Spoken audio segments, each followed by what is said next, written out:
বলিউড অভিনেত্রী দীপিকা পাড়ুকোন ক্যারিয়ারের শুরু থেকেই তার ব্যক্তিগত জীবন নিয়ে ভক্তদের চর্চার শেষ নেই। 2007 সালে ওম শান্তি ওম ছবির হাত ধরে ক্যারিয়ার শুরু করেছিলেন। 15 বছরে একের পর এক সুপারহিট ছবি উপহার দিয়েছেন ভক্তদের। অভিনয় করেছেন হলিউডের ছবিতেও। সম্প্রতি এক সাক্ষাৎকারে দীপিকা জানান সবসময় তিনি ব্যাগে একটি খাতা আর পেন্সিল রাখতে পছন্দ করেন, তবে কেন পেন্সিল, কেন কলম নয় সেই কথাও খোলাসা করেছেন এই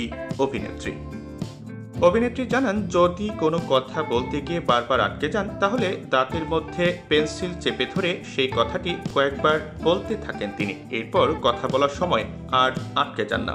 এই কারণে ব্যাগে পেন্সিল রাখতেই পছন্দ করেন দীপিকা পাড়ুকোন। এছাড়াও দীপিকা তার ব্যাগে mouth freshener, face mist, perfume, mobile স্ট্যান্ডের মতো ছোট ছোট জিনিস নিয়ে ঘুরতে পছন্দ করেন। সঙ্গে থাকে বাড়ির চাবি এবং চুল বাঁধার জিনিস।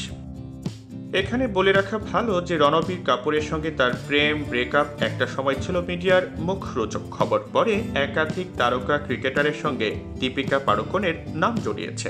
অবশেষে রণবীর সিংকে বিয়ে করেন এই অভিনেত্রী। আগামী সেপ্টেম্বরেই দীপিকা রণবীরের কোলে আসতে চলেছে তাদের প্রথম সন্তান। এই মুহূর্তে দীপিকা সিংহাম 3 ছবির শুটিং করছেন। দিন কয়েক আগে শুটিং থেকে কিছু ছবি প্রকাশ্যে এসেছিল।